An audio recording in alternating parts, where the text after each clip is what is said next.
Assalamualaikum warahmatullahi wabarakatuh. Perkenalkan, nama saya Muhammad Dimas Peri, NPM 214111141 dari kelas manajemen 21 gabungan. Pada video ini saya akan membahas dua aspek krusial dalam dunia teknologi informasi, yaitu teknologi pengaktifan dan mode sistem terdistribusi. Apa itu teknologi pengaktifan? Teknologi pengaktifan merupakan suatu pendekatan yang memungkinkan sistem atau komponen untuk beradaptasi secara otomatis terhadap perubahan dalam lingkungan. Ini dapat mencakup kemampuan sistem untuk mendeteksi perubahan, merespon dengan cepat, dan menyesuaikan operasinya untuk memaksimalkan efisiensi atau memenuhi tujuan tertentu.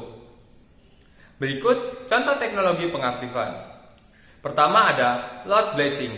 Ini digunakan untuk mendistribusikan beban kerja secara merata di antara server. Ini memastikan bahwa setiap server dalam suatu sistem berkontribusi secara seimbang untuk mengoptimalkan kinerja dan mencegah overload pada suatu server tertentu.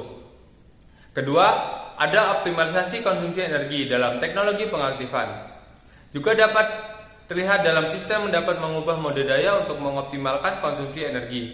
Ini mencakup kemampuan untuk menyesuaikan penggunaan daya sesuai dengan kebutuhan saat itu, membantu mengurangi jejak lingkungan dan menghemat biaya energi secara efisien.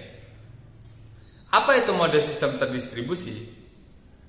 Mode sistem terdistribusi merujuk pada struktur di mana komponen-komponen sistem terletak secara geografis terpisah tetapi terhubung dalam suatu jaringan untuk bekerja bersama mencapai tujuan tertentu. Dalam model ini, setiap komponen dapat menjalankan tugasnya sendiri-sendiri, namun tetap dapat berkomunikasi dan berkoordinasi dengan komponen lainnya. Model sistem terdistribusi dirancang untuk meningkatkan kinerja, keandalan, dan skalabilitas sistem dengan mendistribusikan beban kerja dan sumber daya di seluruh jaringan.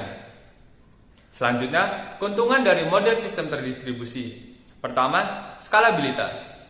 Model sistem terdistribusi memberikan kemampuan untuk dengan mudah menambah atau mengurangi kapasitas sistem sesuai dengan kebutuhan.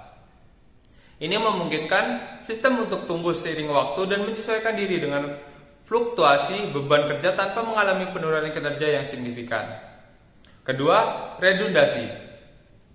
Model ini mencakup keberlanjutan operasional meskipun terjadi kegagalan pada suatu atau beberapa komponen, dengan mendistribusikan tugas dan sumber daya di berbagai tempat. Sistem terdistribusi dapat tetap beroperasi bahkan jika terjadi gangguan pada bagian tertentu, meningkatkan kendala dan ketersediaan keseluruhan. Berikut contoh model sistem terdistribusi. Pertama, cloud computing. Cloud computing merupakan model sistem terdistribusi yang mendistribusikan sumber daya komputasi seperti penyimpanan, server, dan aplikasi melalui jaringan. Umumnya jaringan internet. Layanan cloud ini memungkinkan penggunaan untuk mengakses dan menggunakan sumber daya tersebut secara fleksibel dan efisien, tanpa harus memiliki infrastruktur fisik secara lokal. Kedua, jaringan sensor nirkabel. Jaringan sensor nirkabel adalah contoh lain dari model sistem terdistribusi.